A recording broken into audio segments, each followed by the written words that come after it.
Hello, I'm Tweed Scott, author, professional speaker, and lecturer. I'm coming to you today from San Jacinto, the birthplace of Texas liberty. I am passionate about Texas, so much so that I wrote a book about it. My book, Texas in Her Own Words, explains why Texans are the way they are. You know, where all that attitude comes from.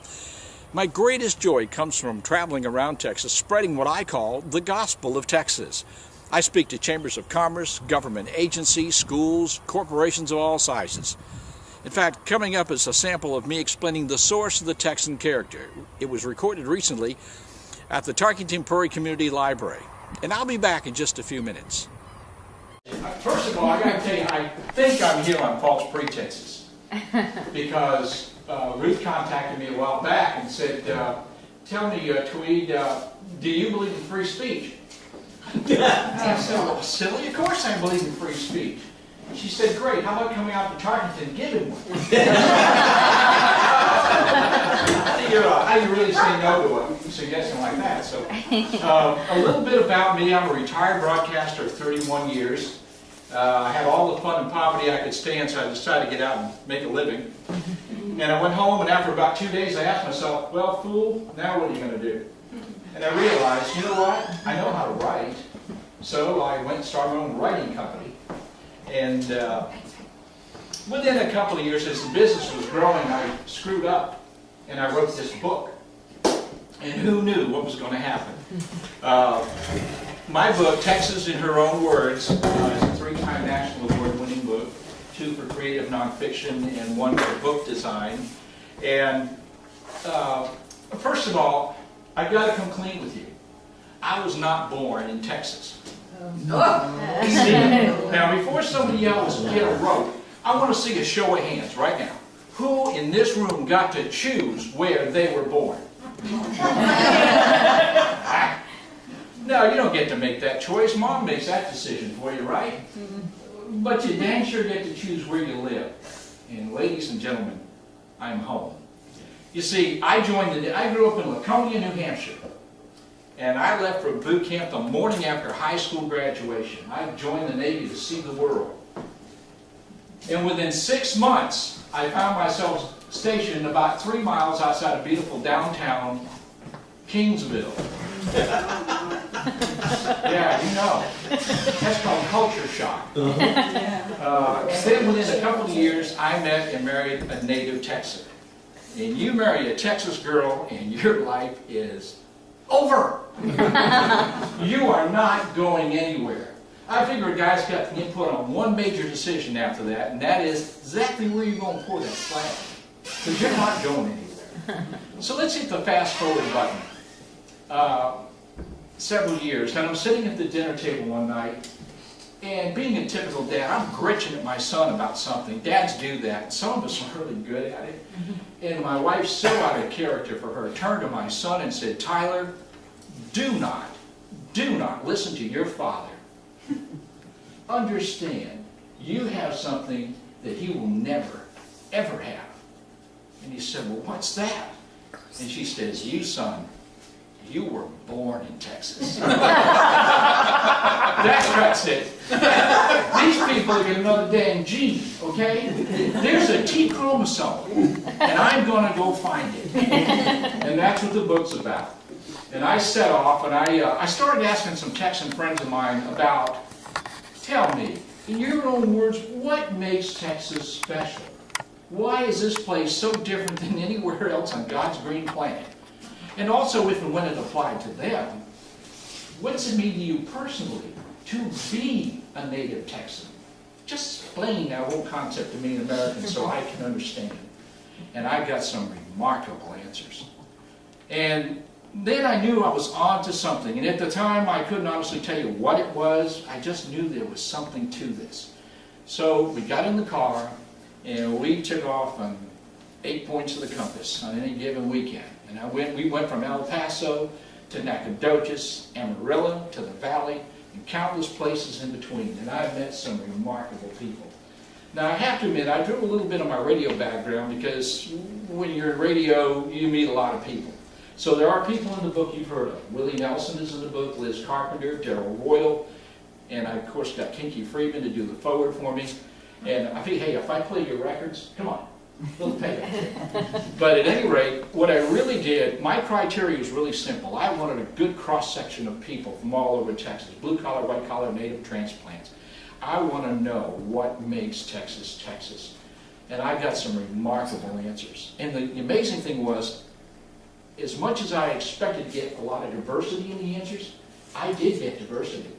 But what blew me completely off the shelf was how people who could live 400, 500, 600 miles apart tell me the same things. And in some cases, it was almost verbatim. It's kind of creepy. Because there's no way they know one another. What's that thread? What's that thing that pulls them all together? And I guess I will say this, I'm not the brightest bulb in the knife drawer, and it took me about 40 or 50 interviews into this thing before I started connecting the dots. And I began to realize there are certain traits that Texans share. And they don't have to know one another. What are those traits? And now I'm not going to make you buy the book to find out. I wouldn't do anything cheesy like that. The fact of the matter is there are 4 traits that all Texans share, regardless of where they live. Now you tell me if I'm wrong. The first and most important is the fact that Texas was once its own country. No other state can legitimately make that claim. And the fact is, if a native Texan doesn't think you know that, you have approximately 6, maybe 8 minutes to wait. Because you will be duly informed. That's part of a Texan's identity. That's who you are. It's just in your DNA. Now the next 2 traits are very closely related. Number 2 is the state education system. Texas is one of the very few states where the state history is so heavily mandated in the public schools. It is the law in Texas. Children get Texas history in the 4th grade. They're going to get it again in the 7th grade. Some school districts even elect to teach it again in the 11th grade. You will not graduate from a state college without taking a semester of Texas government, nor will you teach in Texas unless you've taken that course. The 3rd trait ties in very closely to that. Think about it. If your family goes back 2, 3, 4, 5, 7 generations, whatever, it's a no-brainer. Why?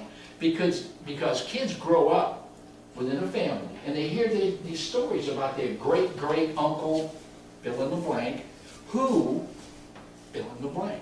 It doesn't matter how minor a role they may have played. They could have brought water to Sam Houston's horse 2 months before the Battle of San Jacinto. But somebody within your family helped make Texas, Texas. It's a no-brainer. Kids grow up knowing that they're part of something special. Not that they're better, but they know somehow they're different. It's like they've been cut out of a different herd. And the 4th trait that all Texans share is the Alamo.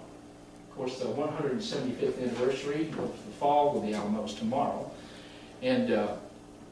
But Texans admire those guys. There's a reverence to that place. And there are people who speak of it with reverence even if they've never been there. You see, Texans admire people who stand up for what they believe in, even in the face of insurmountable odds. They know they may get knocked on their butts, but they don't care. They're just going to get up, they're going to dust themselves off and say, well, hey, that didn't work. Now, how do we make it happen? And that's the one thing I've learned. I surmised it in the first few months I was here. Texans are how thinkers. They are not if thinkers at all. If never enters into the equation. It's about solving problems. I was here 3 months in Kingsville when I figured out that if you wanted to get something done, you just tell a Texan it can't happen. And you better get out of the way, because action's about to take place. Now granted, it may not be particularly well thought out at the moment, particularly if there's alcohol involved, but something is going to happen. Texans are just that way. I absolutely love and admire Texans, and the reason I live here is because of that positive mental mindset. You see, Texas was built by people who fulfilled dreams. Think of how big a stage Texas is. The cattle industry started here. It basically changed a lot of eating habits. The oil industry started in Texas. And let's face it, when Texas discovered oil, it changed the world. The first computer chip was developed or invented in Texas. Okay? Not one of these happened by accepting the concept of no, we can't. Texans, as I said, are how thinkers, not if thinkers. For Texans, no is simply not an option. And in fact, what's great about Texas is if you don't like where you live, for one thing, if you fail, people don't hold it against you. You just get up, as I said, you dust yourself off and you start over, and if you've got to reinvent yourself, well, you do it. Think about the people who came here originally. They came from places like Kentucky, Virginia, Tennessee, Georgia, and I'm telling you, where they came from is not important. What is important is what they brought with them.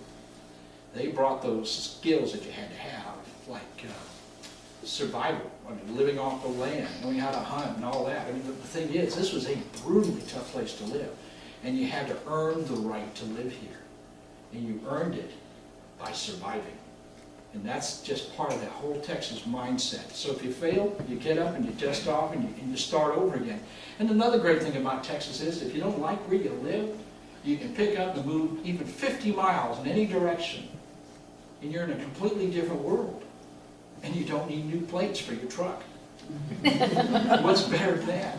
So I tell you, Texas is special, honest and truly. And if you don't think Texas is special, I want to know, can you name me a place, any other state, that has tortilla chips, ice cubes, sinks, swimming pools, even waffle irons shaped like their state? True. I rest my case. Anyway, thank you. Thank you for your time. Hi, welcome back. I certainly hope that you enjoyed what you just saw. If you'd like to have a copy of the book for your own, well, that's simple. Just contact me through the website at www.tweedscott.com, or if you prefer, you can get it on eBay. Just search for it by its title, Texas in Her Own Words. Either way, I'll be happy to sign and personalize a copy just for you. It's proven to be a great gift book for Texans and transplants and for people who just don't get Texas. This book is sold at the Alamo and has won 3 national awards. We're pretty proud of it. If you'd like me to speak for your group or organization, well, contact me through the website, or my email is tweed@tweedscott.com. I'd be happy to customize a presentation for your upcoming event. And I can promise that your group is going to be motivated, inspired, and oh yeah, we're going to laugh a lot along the way too. Texans are how thinkers, not if thinkers. And I know why. And I can help your group harness the power of being Texan and put it to work for you. So let's talk. Contact me and let's check on my availability. Oh, and one other thing, I'm really easy to work with too. I promise.